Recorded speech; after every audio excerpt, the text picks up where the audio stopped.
तो कुरान को देखते हैं और कुरान से पूछते हैं कि कुरान कितने साल पुराना है, तो कुरान खुद ही अपनी आयु बताता है और मुसलमान लोग भी बता देते हैं, कुरान की आयु 1450 साल। 1450 साल पहले ये एक व्यक्ति पर नाज़िल हुआ यानी एक व्यक्ति को मिला, है ना?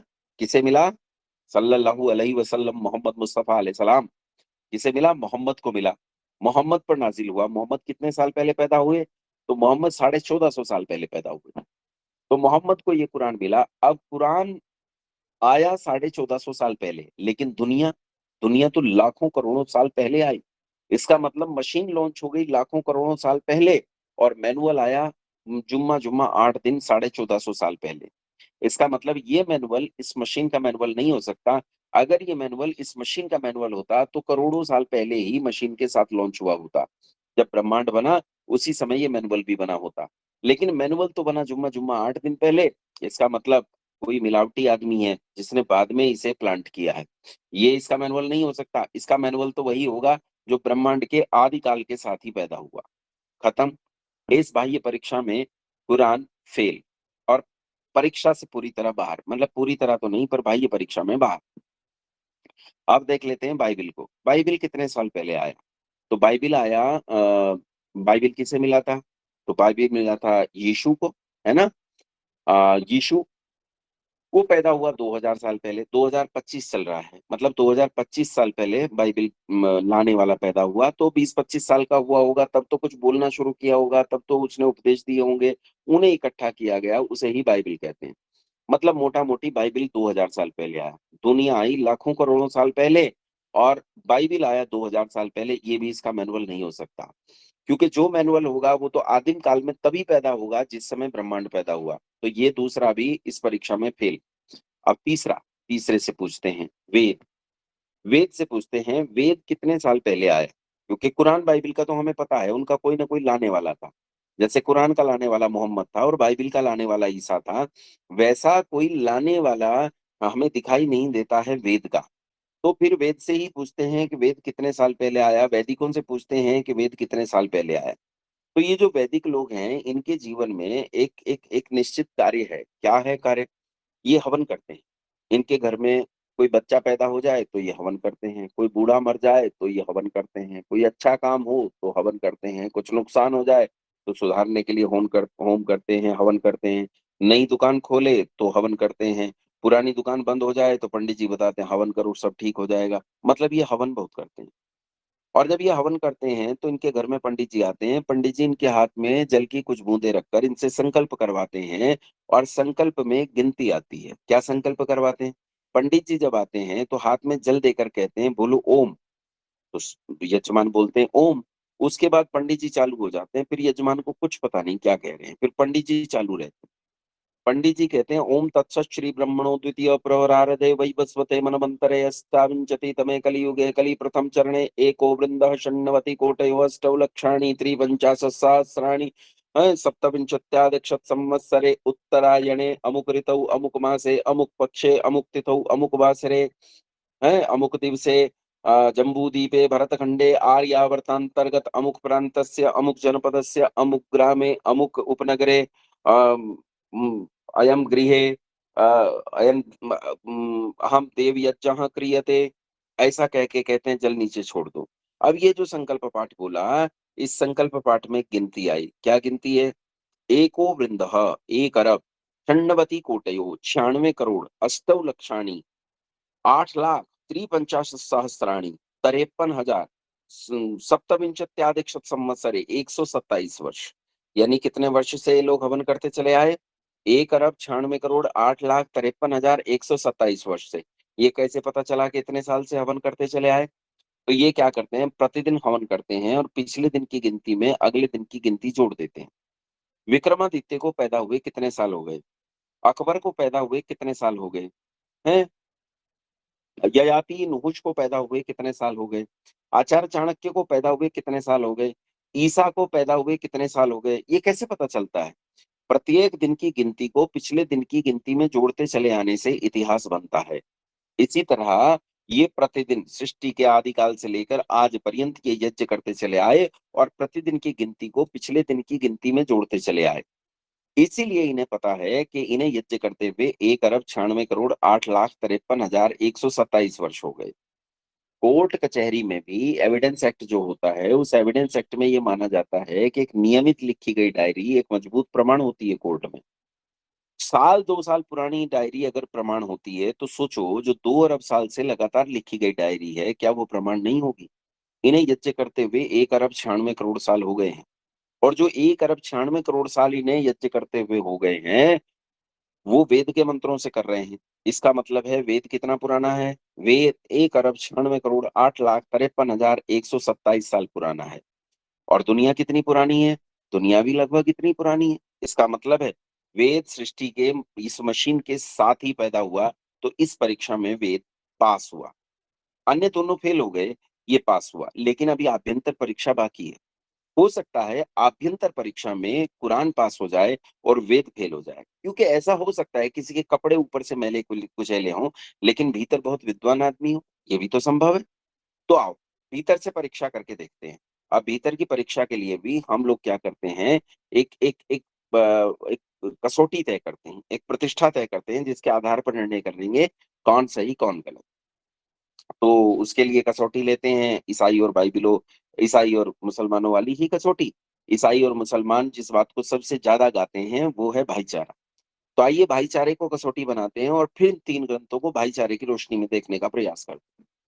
लेकिन ये भी साथ-साथ देखते जाएँगे कि जो ग्रंथ आया है, उस ग्रंथ के लाने वाले की स्थिति कैसी है, वो आया कैसे और कौन उसे लाया?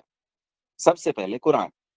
कुरान में भाईचारे को हम देखें, उससे पहले हम देखेंगे कुरान कैसे नाज़िल हुआ। तो किस पर नाज़िल हुआ कुरान? कुरान नाज़िल हुआ मोहम्मद पर। हुँ?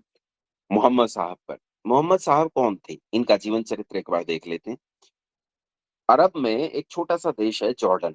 जॉर्डन में मोहम्मद पैदा हुए। उस समय जॉर्डन एक आदिम काल की स्थिति थी, कबीलों जैसी स्थिति थी और उन कबीलों में जॉर्डन में लोग रहते थे। वहाँ बहुत सारे छोटे-छोटे देवी-देवता थे, उनके पुरोहित परिवार थे। ऐसे ही एक देवता का पुरोहित परिवार उस घर में पैदा हुआ मोहम्मद। घर में दरिद्रता इतनी थी कि खाने के लिए रोटी नहीं थी। परिस्थिति इतनी भयानक थी कि बच्चे के पैदा होते ही इसका पिता मर गया और माँ इसे छोड़कर चली गई। माँ कमबख्त समझकर बच्चे को एक धाए को देकर चली गई, धाए के ऊपर फेंक कर चली गई, उसी परिवार की धाए के।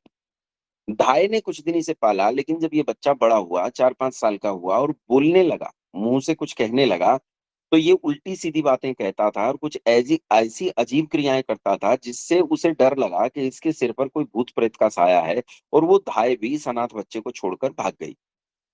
जब माँ के सिर पर ये फिर से ज़िम्मेदारी आई कि नहीं मेरा बच्चा है, मुझे वापस जाना चाहिए और लोगों ने दबाव बनाया, वो वापस आई, उसने बच्चे को गोद में लिया। साल डेढ़ साल वो इसे खिला नहीं पाई, वो मर गई।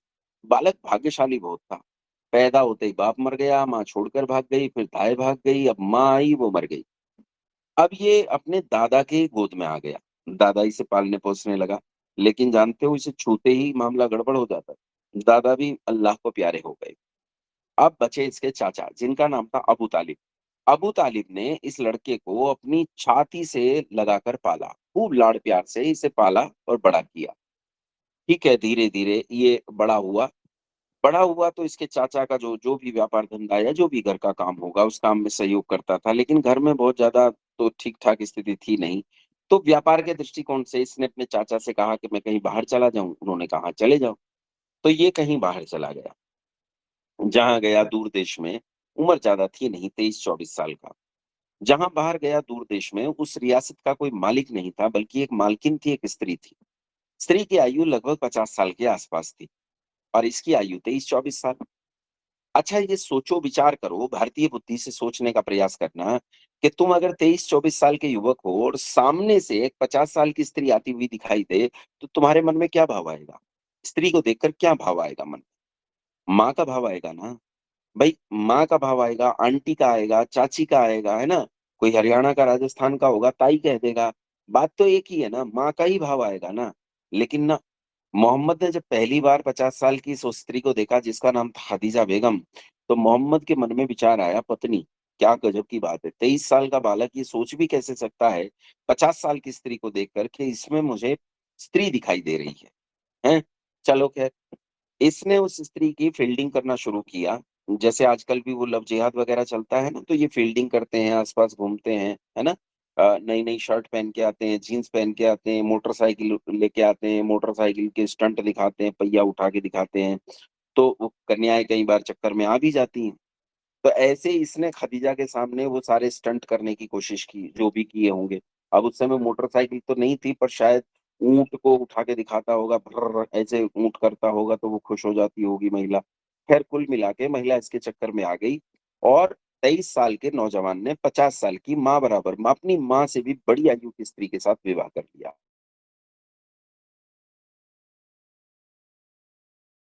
विवाह कर लिया। अब वो स्त्री तो वैसे ही रोग से पीड़ित थी, आयु भी अधिक थी, कुछ साल जी और उसके बाद मर गई। 10-12 साल तक जब तक वो जी, तब तक तो ये चुपचाप जीता रहा। लेकिन उसके मरने के बाद इसने विवाहों की झड़ी लगा दी। इसने 12 किए, 22 किए, 27 किए, 35 किए कि 42 किए, इस बारे में तो मुसलमानों में बहुत बड़ा मतभेद है। लेकिन जो सर्वमान्य कल्पना है, वो बता रहा हूँ, जो पंडित चमुपति एम.ए. ने एक शोध पत्र लिखा है, उसमें भी उन्होंने स्पष्ट तौर पर 12 का उल्लेख किया है कि 12 इसकी पत्नियाँ और गज़ब की बात ये है 12 पत्नियों से भी यानी 37 पत्नियाँ बताते हैं, लेकिन अगर मैं 37 को बहुत न्यून कर दूँ, 12 कर दूँ, तो उनमें भी कहते हैं कि एक मतलब कई सारी रखेलें थी, तो कुल मिलाकर इसका जो पत्नियों का कुनबा है, वो 50 से ऊपर पहुँच ही जाता था।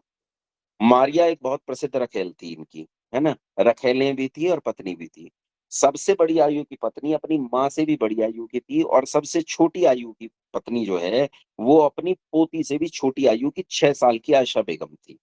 57 साल की उम्र में इसने 6 साल की छोटी-सी, नन्ही-सी बच्ची से विवाह किया। मैं कहता हूँ 6 साल की बच्ची तो बालक और बालिका में भेद भी नहीं किया जा सकता। 10-11 साल की होगी तब तो कन्या जो है स्त्री बनने की तरफ बढ़ती है, उसके मेंसेस वगैरह आते हैं। उससे पहले 6 साल की बच्ची तो देवी का रूप होती है, माँ का रूप होती है, वो तो बालक और बालिका में अंतर ही नहीं कर सकते और गज़ब की बात ये है इसने उस 6 साल की बच्ची पर कुदृष्टि डाली। वो 6 साल की बच्ची भी कौन थी? वो 6 साल की बच्ची इसके मित्र अबू बकर की लड़की थी। यानी अपने मित्र अबू बकर के घर चाय-पानी पीने गया और वहाँ 6 साल की बच्ची को खेलते हुए देखा, उस पर कैसी दृष्टि डाली कि इसने उससे जबरन विवाह किया और 9 साल की आयु में इसने उसके साथ दाम्पत्य जीवन वाले संबंध बनाए जैसे एक पुरुष एक स्त्री से अपनी पत्नी के रूप में बनाता। बाहर ढोल नगाड़े बजवाए गए ताकि उस बच्ची की चीखें दुनिया में किसी को सुनाई न दें और उन्हें वहीं दबा दिया जाए। ऐसे सच्चरित्र आदमी पर अल्लाह का इल्हाम उतरा, कुरान उतरी, खुदा का ज्ञान उतरा, ऐसे आदमी पर। और इतना ही नहीं, यह आदमी उम्मी था उम्मी। उम्मी किसे कहते हैं? काला अक्षर, भैंस बराबर, अंगूठा छाप, जिसे कुछ नहीं आता था, वो था। उसे कहते हैं मोहम्मद और ये है वो इल्हाम का लाने वाला। अब बात करेंगे भाईचारे की, कि भाईचारे पर इसने क्या उपदेश दिया? ये चर्चा हम कल करेंगे।